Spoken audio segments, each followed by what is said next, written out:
La Trinitat no va guanyar en zones verdes i espais de vianants. La millora, però, també té un inconvenient.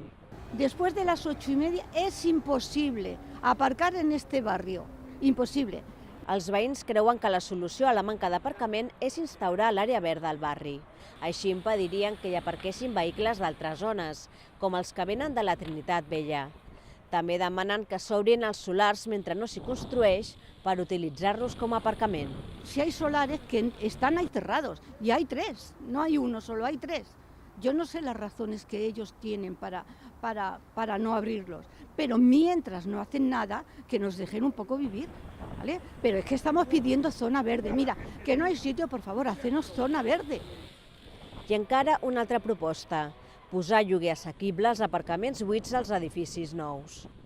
Tenen que estar donant una hora de voltes per trobar una plaça d'aparcament. Estem demanant a l'Ajuntament que els pàrquings que hi ha en els edificis nous els posin o bé a la venda o bé de lloguer, perquè vull dir cada vegada en tenim menys. Portem 2 anys de retard que ens van dir que els posarien en lloguer i estem esperant i encara no ens han dit res. Sobre aquests aparcaments, l'Ajuntament assegura que està fent els tràmits administratius necessaris per reconvertir el règim d'algunes places i oferir-les en lloguer.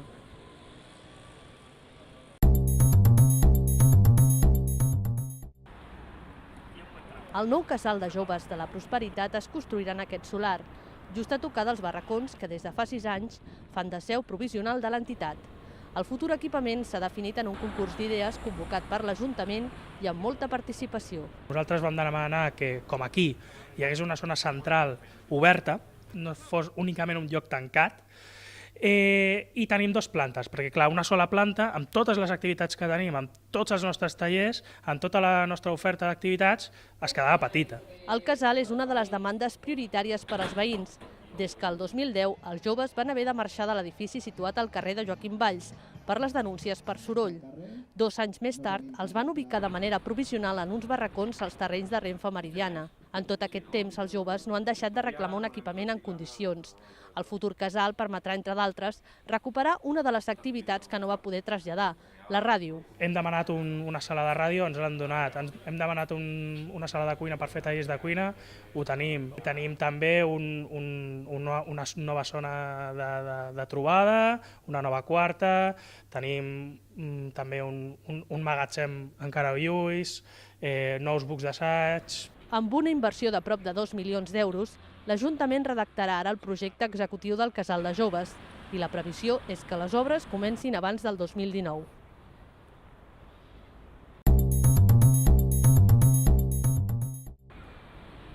Els usuaris de l'àrea d'esbarjo per a gossos de la Prosperitat demanen que es treguin aquests pals del recinte. Estan pensats per a la pràctica d'agilitat canina, però diuen que només serveixen perquè els gossos hi topin, de la mateixa manera que ho han fet contra la càmera. Aquí la gente no viene para eso, viene para que los perros corran y se diviertan. Es muy, muy, muy peligroso, porque la verdad, corren todos juntos y no ven por dónde corren ni nada y se pegan unos choquetazos contra ellos impresionantes. Algunos ya son más mayores como la mía y tampoco ven muy bien, van corriendo y no paran cuenta de que están los palos. Por ejemplo, la mía se dio la cabeza y estuvo varios días que le costaba andar. Yo pensaba que le había pasado algo un poco más fuerte, pero luego ya fue eso. Y también he visto 3 o 4 que les ha pasado lo mismo. Un altre punt insegur és, segons els usuaris, els accessos, on reclamen una segona porta. S'han escapat molts gossos, perquè hi ha gent que no té la... A veure, és que en el moment que obres venen tots a veure, i si són cadells, doncs algun se t'escapa. I hi ha hagut serios sustos de que, clar, si hi haguessin 2 portes, doncs això seria una cosa de tranquil·litat. Els usuaris també demanen més freqüència en el manteniment del recinte. Per tot plegat, estan reunint signatures a través d'internet.